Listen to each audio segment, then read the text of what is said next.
Bapak dan Mama, saudara-saudari yang terkasih, hari ini kita mengenang perjalanan Yesus masuk ke kota Yerusalem. Perjalanan Yesus masuk ke kota Yerusalem ini adalah perjalanan menuju kematian. Maka saudara-saudari yang terkasih, marilah kita membuka hati kita. Mari kita mempersembahkan diri kita untuk merayakan misteri perjalanan Yesus masuk ke kota Yerusalem. Karena dari sinilah awal keselamatan kita.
Daun-daun palma ini dengan berkat-Mu. Semoga kami yang mengiringi Raja Kristus dengan penuh sukacita diperkenankan memasuki Yerusalem abadi bersama Dia yang hidup dan berkuasa sepanjang segala masa. Amin.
Tuhan bersamamu.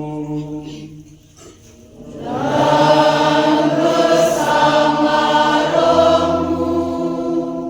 Inilah Injil suci menurut Lukas.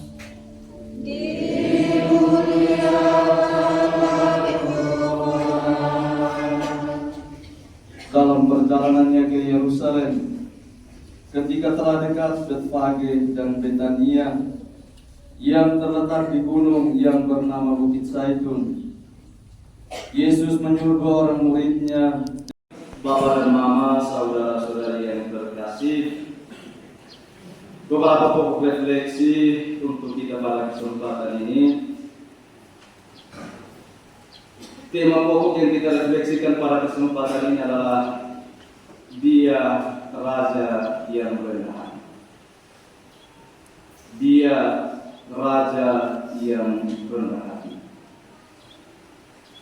Kerendahan hati itu ibarat daerah-daerah lemah di pinggiran sungai yang menghidupkan dan menyuburkan setiap jenis tumbuhan yang ada di sana. Daerah-daerah lembah merupakan dataran yang rendah, sehingga ia terbuka untuk menampung atau mengendapkan semua jenis kotoran yang dibawa arus air dari puncak-puncak bukit dan gunung-gunung. Kotoran-kotoran itu kemudian menjadi humus yang memberikan kesuburan bagi tumbuhan yang tumbuh di sana. Sebagaimana daerah-daerah lembah yang berada di tempat yang paling rendah dari permukaan bumi, tetapi menyuburkan, demikian pun kerendahan hati.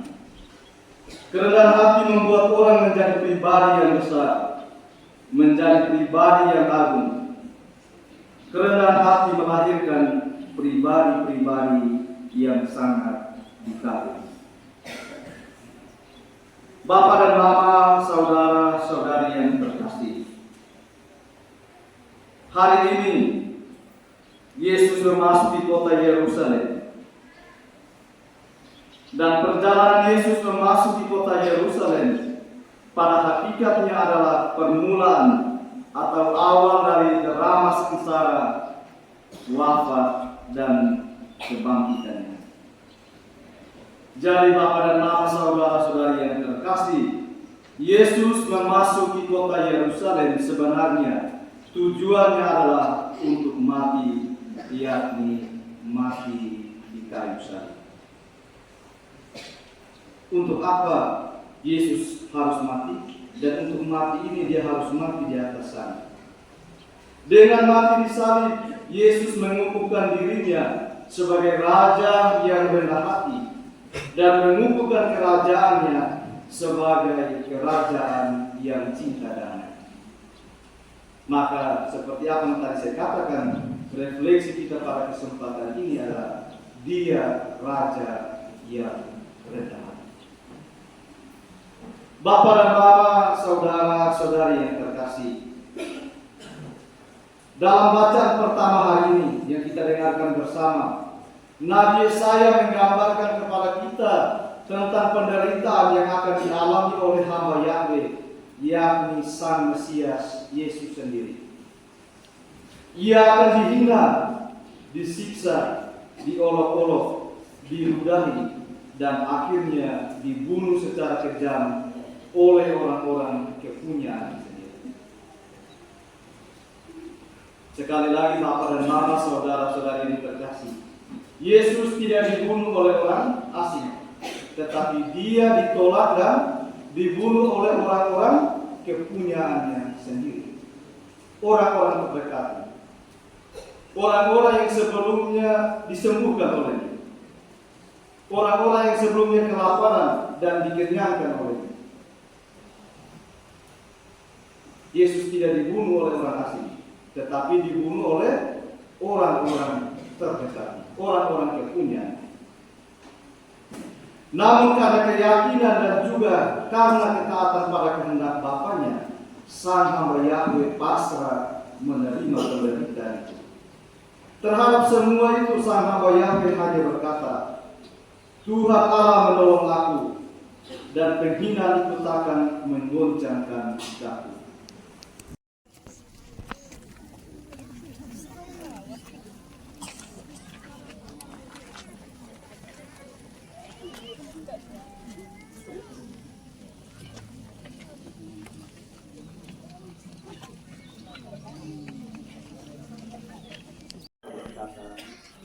Terimalah dan makanlah kamu semua.